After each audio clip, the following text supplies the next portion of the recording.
Hello friends, आप सभी कैसे हो। आशा करती हूँ अच्छे होंगे। तो आपका स्वागत है आपके अपने यूट्यूब चैनल पर जीएस विद नेहा। तो आज की क्लास में हम करने वाले हैं राष्ट्रपति की आपातकालीन शक्तियाँ। ये पॉलिटी की क्लास नंबर 10 है और इससे पहले हम 9 क्लासेस कर चुके हैं। अगर आपने नहीं देखी हैं तो उनको देख लीजिएगा, जिसमें मैं सारे टॉपिक वाइज और थ्योरी पार्ट अच्छे से करा रही हूँ और ये आने वाले सभी एग्ज़ाम के लिए महत्वपूर्ण होंगी क्लासेस। नेक्स्ट देखते हैं राष्ट्रपति की आपातकालीन शक्तियाँ, emergency power of president. Article 352 से 360 तक इनका उल्लेख मिलता है और राष्ट्रीय आपातकाल 352 इसके बारे में पढ़ते हैं। जो राष्ट्रीय आपातकाल है ये कौन से आर्टिकल के अंतर्गत आता है? 352। तो आइए देखते हैं जो राष्ट्रीय आपातकाल है ये किन किन कारणों से लगाया जाता है। ब्रह्म आक्रमण या युद्ध और सशस्त्र विद्रोह के समय राष्ट्रीय आपातकाल लगाया जाता है। नोट: 44वां संविधान संशोधन अधिनियम 1978 के द्वारा आंतरिक अशांति शब्द के स्थान पर शस्त्र शब्द का प्रयोग किया गया। राष्ट्रीय आपातकाल ये 3 बार लग चुका है, तो देखते हैं कब कब लगा है।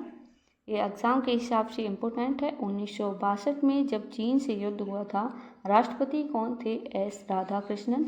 ये एग्ज़ाम में पूछे जाते हैं कि राष्ट्रीय आपातकाल कितने बार लगा है। अगर ये तो सबको पता है कि 3 बार, अब ये भी पूछ लेता है कि 1962 में लगा था, उस समय राष्ट्रपति कौन थे, तो ये देख लीजिएगा। 1971 में पाक से युद्ध हुआ था, तो राष्ट्रपति उस समय कौन थे? बीबी गिरी। 1975 में आंतरिक अशांति के आधार पर लगाया गया था, राष्ट्रपति कौन थे? फखरुद्दीन अली अहमद। नेक्स्ट देखते हैं नोट में 44वां संविधान संशोधन अधिनियम 1978 के द्वारा अनुच्छेद 352 में संशोधन करके एक नया शब्द जोड़ा गया। कौन से संविधान संशोधन द्वारा? 44वें संविधान संशोधन द्वारा। इसमें कहा गया कि राष्ट्रपति मंत्रिपरिषद की लिखित सूचना पर ही राष्ट्रीय आपातकाल लगा सकते हैं, ऐसे नहीं। ठीक है, तो इसको याद रखिएगा।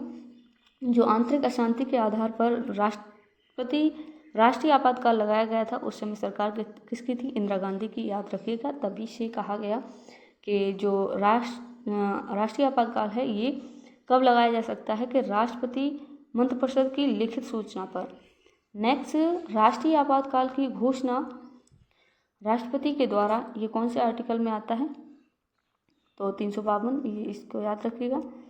नेक्स्ट, घोषणा के 1 माह के अंदर संसद द्वारा अनुमोदन विशेष बहुमत का 2/3 पास होना चाहिए। ये घोषणा संसद के द्वारा। आर्टिकल 358 के द्वारा अनुच्छेद 19 बोलने और अभिव्यक्ति की जब राष्ट्रीय आपातकाल लगता है, ये किसके अंतर्गत आता है? 358। इसमें बोला है कि आर्टिकल जो 19 है, बोलने और अभिव्यक्ति स्वतंत्रता स्वतः ही समाप्त हो जाएगी। आर्टिकल 359 में लिखा है कि 359 में कि इनके द्वारा आर्टिकल 20 और 21 को छोड़कर अन्य सभी मौलिक अधिकार को राष्ट्रपति के द्वारा समाप्त कर दिया जाएगा। अनुमोदन के बाद 6 माह तक लागू रहता है 6 माह करके बढ़ाया जा सकता है या बढ़ाया जाता है। जो राष्ट्रपति शासन है, प्रेसिडेंट रूल, ये कौन से आर्टिकल में आता है? आर्टिकल 356 में। ये डेट याद रखिएगा। राज्य की सिफारिश पर राष्ट्रपति शासन लगता है। घोषणा के 2 मंथ के अंदर संसद द्वारा अनुमोदन मिल जाना चाहिए। 2 मंथ के अंदर एक बार अधिकतम 1 साल के लिए लगाया जा सकता है राष्ट्रपति शासन। अधिकतम 3 साल के लिए 6 माह में संसद द्वारा अनुमोदन रहना चाहिए। पहली बार पंजाब में लगाया गया 1951 में। सबसे ज़्यादा बार कहाँ लगा है? तो यूपी और मणिपुर में, याद रखिएगा 10 बार। अभी तक कौन कौन से राज्य जहाँ पर नहीं लगा है? तो तेलंगाना और छत्तीसगढ़ में राष्ट्रपति शासन एक भी बार नहीं लगा है, ये याद रखिएगा। नेक्स्ट, वित्तीय आपातकाल, ये आर्टिकल 360 के अंतर्गत आता है। राष्ट्रपति के द्वारा लगाया जाता है, एक बार भी नहीं लगा है, अनिश्चित समय के लिए लगाया जा सकता है। संसद के द्वारा 2 माह में अनुमोदन मिल जाना चाहिए। तो ये ये थी आज की हमारी क्लास। तो आज के लिए इतना ही। और अगर आपको हमारा जो सेशन अच्छा लगता है तो लाइक करें और चैनल को सब्सक्राइब करें।